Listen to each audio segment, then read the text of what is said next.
Hey guys, I'm Brandy Chang, hanging out in the Young Hollywood studio with Mr. Shemar Moore. Hi. Hey. How are you? I'm good. Have you always been a ladies' man, would you say? Oh, no, no. I've always been kind of a cheese ball and a ham, but actually as a kid, growing up, as part of why I got into acting, I was really shy. Really? I was really shy. I mean, once I knew I was in the mix, or once meeting a girl, oh no. I didn't know what to do. I was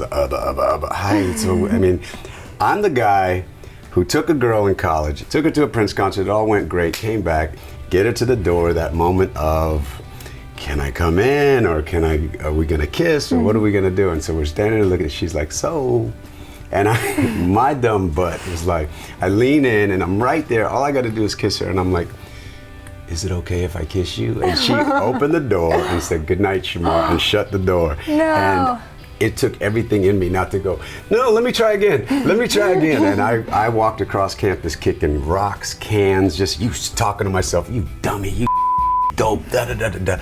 So I was the like awkward, shy kid for a long time. My out was sports. So what brought you out of your show? Was it acting then, would you say? I think sports started it, and then, but I was always curious about acting, but nobody in my family or friends had ever acted. You know, I used to sneak around, because when you're a jock in high school, it's not cool to hang out with the theater kids. They're kind of those people over there. But I would sneak into the little theater and just sit back and watch and do plays and things like that and rehearse, and they kind of turn into somebody else. And I just thought it was fascinating to kind of put on wardrobe and learn dialogue and then get to be another person. And so I was like, well, maybe if I do that, it'll give me permission to kind of come out of my shell and do and say things that I wouldn't normally let myself do. So I don't know, I was just really curious about it. But I do think acting helped me bring myself out. You've been playing one character for about 11 seasons. 11. Oh my gosh, on Criminal Minds. Yeah. Is that so amazing to be a part of a show for that long? It is amazing, and you kind of have to, we all still pinch ourselves, like, it's like, wow, we're really doing this. And it's really because of the fans. The fans, I say that we're the little train that could, because when the show first started, I was like, all right, there's 101 cop shows, why do they need 102?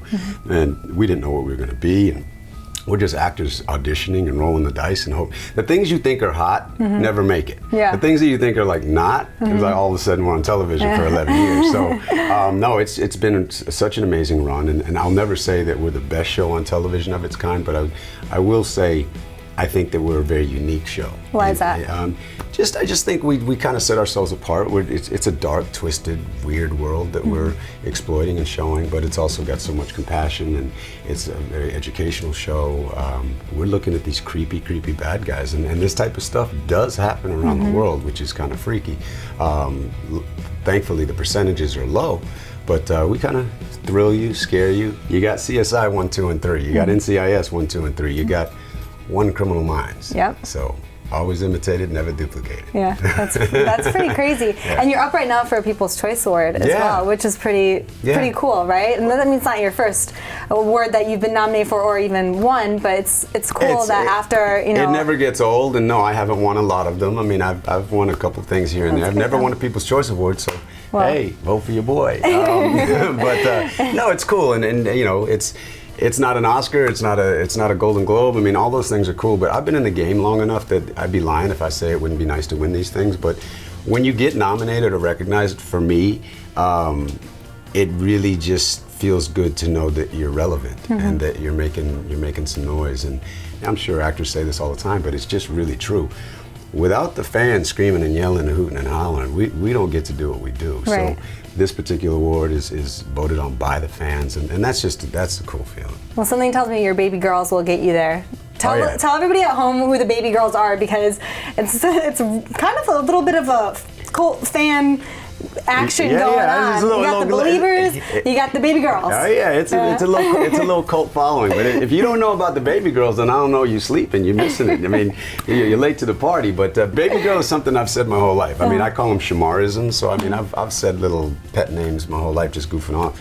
And I just happened to be goofing around in a scene on early in season 1. There was a phone call between me and Penelope, and it said something like, Garcia, I need some information on a white guy in a minivan, age 25 to 35. That was what was scripted. And then I was just in a goofy mood, and I was like, look here, baby girl, I need you to work your magic, all right? I'm looking for a white guy in a minivan, 25 to 35. Make it do what it do, boo. Something like that. And I just was talking mess, and the next thing you know, it was on television, and then the letters and the blogging started, and then it just kind of evolved. And so they started putting it in the script after that, or would you just kind of but they did it all wrong. They did it all in the wrong places. They did it too many times, and so they try. And then I think a couple episodes ago they're like, yo, baby G, and I was like. Look, I said, we're skating by with baby girl. Now you want me to go, yo, baby G? I was like, I can't pull that off. No way. And so no, that didn't fly, and I just switched it back. But I say it 1 to 2 times an episode. Okay. I won't say it more because I don't want to overkill it, and I'm selling T-shirts, so I got to sell T-shirts. I saw that, yeah. So tell me a little bit more about the T-shirts that you're selling then, because it's going towards a great cause. Well, it started out just this catchphrase, and then through the decade, and then once I got into social media, I kind of understood how you can kind of self-promote and market, and I decided my mother has multiple sclerosis, and she's been surviving and battling and beating this thing for a little over 15 years. And so I thought, okay, well, I've been riding a bicycle and doing these walks to support my mom. Mm-hmm. Now I can talk about it on social media. I was playing around with making some T-shirts and clothes just for fun, but didn't really know where I was going to go with it. And then all of a sudden I had a light bulb moment, and I was like, wait a minute, I can kind of make some cute, sexy, silly, fun clothes, interact with my fans, and none of the money goes in my pocket, which I'm really proud of. But I'm like, oh, here's a way to kind of have, instead of asking people for money to say, help me and my mom and other people, I was like, here, buy some clothes that make you feel kind of good about yourself. And in doing so, you're helping other people have a voice and having a chance. And it just kind of evolved into this really cool charity and movement. Yeah. And we've raised and donated something like close to $1 million. Just off of the T-shirts? Just off of, it's T-shirts, nighties, booty shorts, right, the apparel, sweatsuits, yoga clothes. I mean, it's really fun, comfortable, comfy type stuff that I just, driving back and forth downtown, learning about stitching, learning about cuts. I'd be in a Starbucks and some little hottie would be wearing some, and so she'd think that I'm trying to get her number. I'm like, no, what's that made out of? Like, you look where good. Did you buy that? What is the fabric on your shirt? So, what advice would you give to your younger self? I wish I didn't take so long to say no when I mean no, say yes when I mean yes, and not worry so much about what other people thought of me, because that gets in the way of your vision, of your plan. You can get derailed if you're trying to please everybody all the time. And the thing about trying to be successful is it's admirable on one side, but you don't know how people are going to perceive you.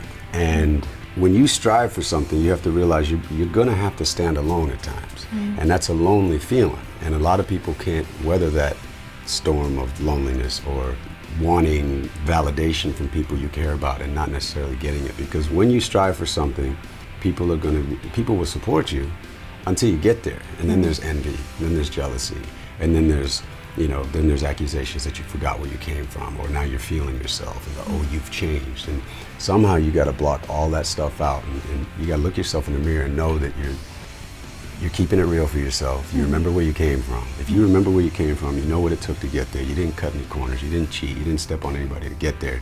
Then you own it. You don't apologize for your success. You don't apologize for your vision, but you're going to learn that you don't need to talk about it. You just need to be about it, because the more you talk about it, people are going to try to knock you down. I'm the type of person, you might knock me down, but you're not going to stop me. And if you want to stop me, you got to knock me out. And all haters do is they remind me that I'm obviously doing something, because I got their attention, and all they're doing is motivating me to do more of it and be better. So please keep hating, so I can. Well, no, we don't want to hate you. No, but I'm saying to anybody out there who wants to look for a reason, but for the rest of you, if it keeps him going, then keep hating, because we want to keep you around. So. You can't enjoy the good without the bad, and if everybody's loving on you, then how do you know it's real? And so you need a little balance. Nice. Well, thank you for sitting down with us. Yeah, it's my pleasure. My pleasure.